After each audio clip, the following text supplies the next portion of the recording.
Cordial saludo, estimados. En este video tutorial vamos a desarrollar un ejemplo del libro de evaluación financiera de proyectos de Johnny Mesa, el cual nos indica pues unos valores que tenemos aquí en pantalla y nos pide que con estos valores encontremos la estructura financiera pues de la empresa y luego el costo de capital. Hay que tener claro que la estructura financiera es la división que hay en la empresa entre los recursos en la empresa o el proyecto, entre los recursos que son inversión de los inversionistas, valga la redundancia, inversión propia, que se conoce como capital contable, y las deudas que se tiene para haber adquirido pues los materiales de inversión de la empresa, que en ese caso son los pasivos. Bueno, entonces pues aquí tenemos los datos, tenemos un ejercicio que nos dicen que la empresa tiene una inversión total de 100 millones, 10 millones se le deben a proveedores, 40% a los bancos y inversión propia se tienen 50 millones. Entonces la estructura financiera es determinar el porcentaje que corresponde a pasivos a deuda y el porcentaje que corresponde a capital contable. Entonces lo primero es que vamos a saber cuánto hay en pasivos, ¿no? Entonces, ¿qué se debe? Lo de proveedores y los bancos, que suman 50 millones, y el capital contable son las inversiones propias pues que tiene la empresa, que en ese caso son 50 millones, para un total de 100 millones. Y la estructura financiera pues va a ser la división de pasivos con el total de inversión de la empresa, del proyecto, perdón. Y al igual pasa con el capital contable, no es la división entre el valor del capital contable y el total de inversión de la empresa. Por tanto, tenemos una estructura financiera donde el 50% corresponde a pasivos y el 50% corresponde a capital contable. Y tenemos en este ejercicio nos dan una tasa de impuestos del 35%. Ya definimos la estructura financiera. Ahora con esos datos, con el monto, lo volvemos a tener aquí, el monto de proveedores, de crédito bancario y de inversionista y los impuestos del 35%, más el costo que tiene cada una de estas deudas, que ya aclaro que es cada uno de ellos, vamos a encontrar el costo de capital pues de la empresa. Bueno, entonces, como recapitulando, el costo de capital es el costo, es un promedio ponderado de las deudas que tiene la empresa, e indica la rentabilidad mínima que debe tener la empresa, o sea, lo mínimo que debe generar para pagar sus deudas, incluido el costo de oportunidad del inversionista, ¿no? Bueno, entonces básicamente les reitero, el ejercicio dice que tenemos unos impuestos de 35%, entonces hay que incluir estos impuestos en este cálculo, ya lo vamos a hacer. Tenemos en proveedores un monto de 10 millones de pesos, o sea, se les debe 10 millones de pesos a los proveedores, y tenemos una tasa a un 5% a 30 días. Entonces esta tasa del 5% a 30 días se refiere a los descuentos. Esta tasa realmente es el descuento que nos daría si pagáramos de contado. O sea, si no pagamos de contado, pagamos 10 millones de pesos. Si pagáramos de contado, nos descontarían el 5% de esos 10 millones de pesos. Entonces, es realmente también un costo de oportunidad, ¿no? Entonces, en este caso debemos 10 millones de pesos a los proveedores y les vamos a pagar el 5% en un mes o 30 días. En el banco debemos 40 millones y tenemos una tasa de interés del 20% trimestre vencido.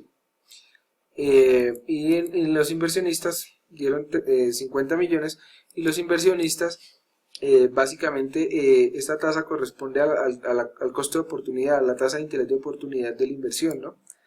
¿Sí? Esta tasa es lo que espera el inversionista obtener pues por su inversión. Bueno, entonces con estos datos yo lo que quiero saber es cuánto me cuesta a mí tener estas deudas y pagar el 30% de inversión en promedio, y eso es lo que voy a hacer.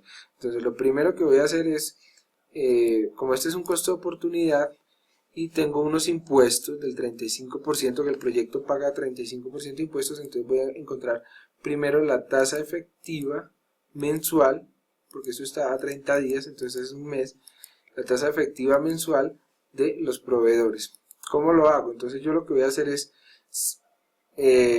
voy a hacer lo siguiente. Entonces voy a tomar voy a tomar el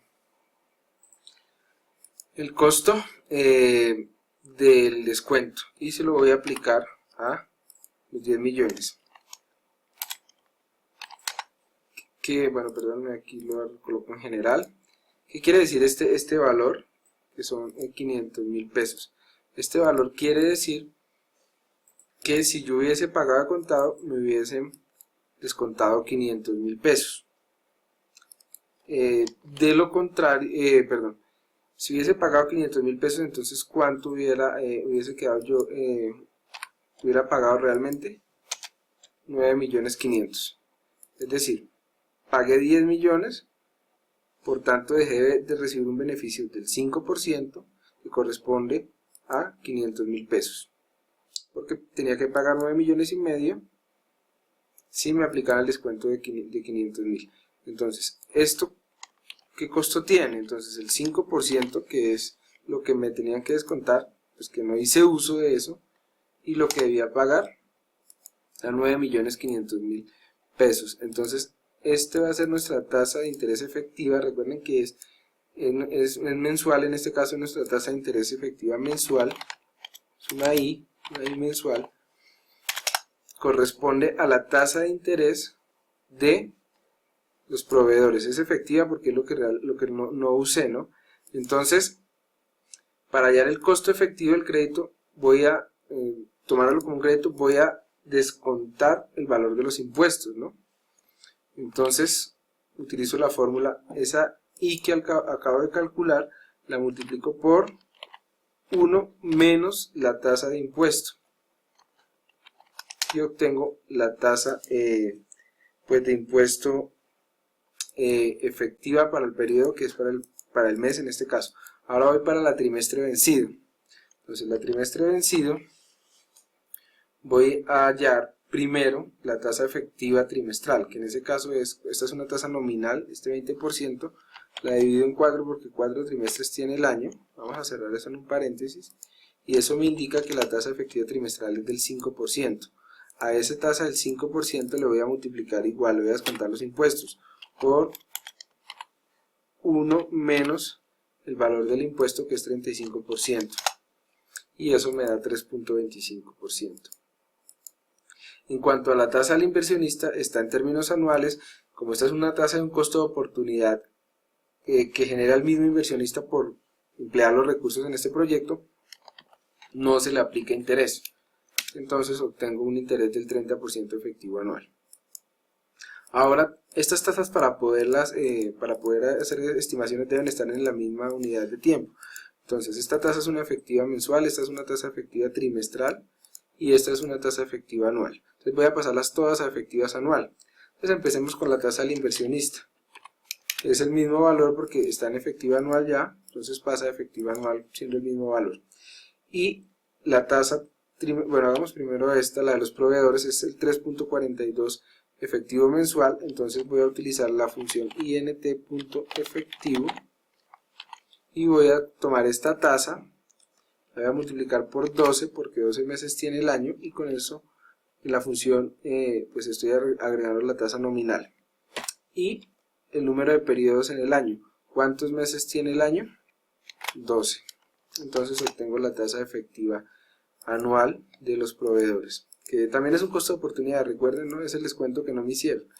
Y la tasa trimestral, entonces tomo uso la función int.efectivo, tomo la tasa que tengo aquí, que es trimestral, por tanto la multiplico por 4, esta es una efectiva trimestral, la multiplico por 4, y número de periodos en un año, 4 trimestres, y obtengo la tasa pues efectiva trimestral. Bueno, con esos datos que he obtenido, entonces estos son el costo del crédito. Entonces los voy a pasar aquí a esta tabla que la hice ya para poder hallar el costo de capital. ¿De qué se compone? De la fuente de la estructura financiera, proveedores, crédito bancario, inversionista, el monto de cada uno de estos valores y el costo de crédito después de intereses, o sea, habiendo aplicado el descuento por intereses que me dio estos valores, y todos están en efectivo anual. Los puedo poner aquí para poder estimar el costo de capital. Entonces los voy a tomar simplemente cada uno de los valores. Listo.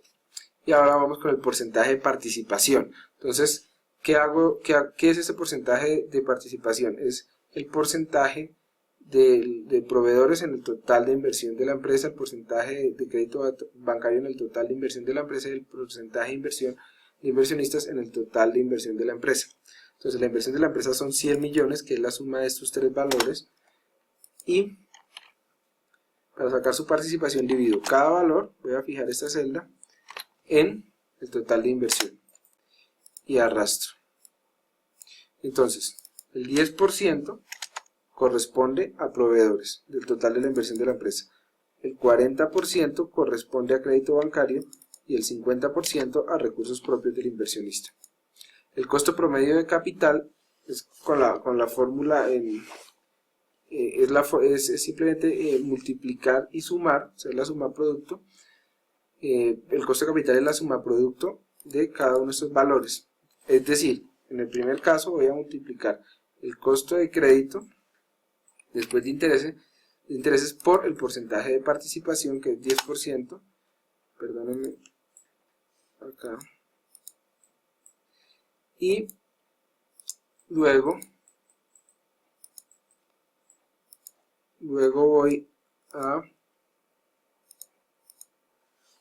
multiplicar el segundo, que es el crédito bancario, por su participación, que es del 40%, y luego voy a multiplicar el inversionista, que es 30% su tasa de interés esperada, y el 15% del inversionista. Y el costo de capital, como es un promedio, es simplemente la suma de estos tres valores. Entonces realizo la suma de estos tres valores y obtengo una tasa, un costo de capital del 25,43%, que indica que es la rentabilidad mínima esperada. Bueno, agradezco mucho su atención y espero que haya sido pues muy clara esta explicación. Muchas gracias.